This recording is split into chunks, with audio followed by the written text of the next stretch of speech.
Hey guys, so yesterday I missed my daily 3 mile kayak trip, 3 nautical miles, and I will miss it tomorrow because I've got to do some work on my boat tomorrow. So today I'm going to do 9 nautical miles. Your rowing technique has to be very efficient. So I'm in a rhythm now, and that rhythm is put the kayak in as far out as possible, and then cardiac output is equal to stroke volume into heart rate. So at this time, you can either do a fast rate, which will make the time the blade is in the water very less, or you could do a slow rate and do power strokes like I am doing right now, and that is good for the long run because then the cadence, which is the number of strokes per minute, is low, but for every stroke my blade is spending a lot more time and distance in the water, which also means that between the strokes I'm getting a lot of rest.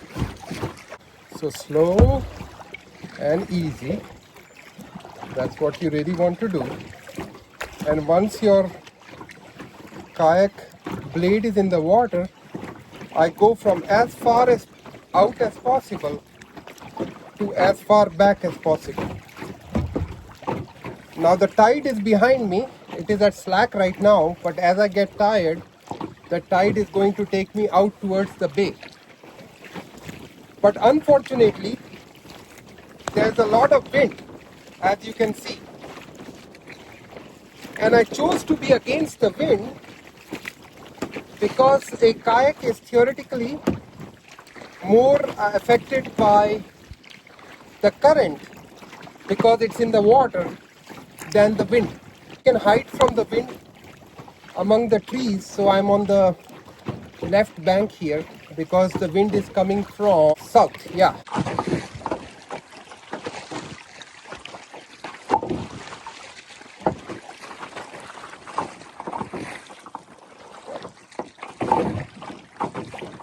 Dangerous times, but wonderful times. Just power through the waves here. Wow. Wave after wave after wave. That's awesome.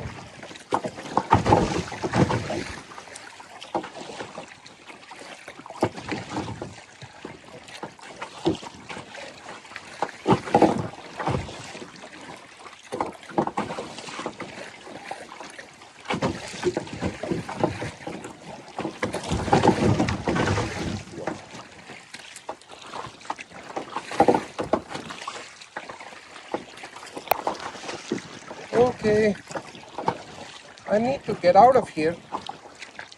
But the problem is that if I get out of here, I will be parallel to the waves instead of perpendicular. And that will definitely make my kayak tip over, especially with the waves this size. Found another Trojan coming up behind me, most likely in a few. This is one of the legs where both the wind and the tide is behind me, so the going is so smooth, and I'm doing the same kind of strokes, but look at my speed now, cutting through the water, no problem at all. Hopefully I won't have a leg like the last one where I was against the wind. Makes your kayak very dippy here, because if I tip over, it will be such a long swim. Not that I can't do it, I might not have the capacity to take my favorite kayak out. So taking a break. So what happens is that when the wind is coming from the side, it is going to try to tip you over onto the other side. So, and also, the wind always wants to make the kayak turn towards it. Usually, the front of the kayak turn towards it.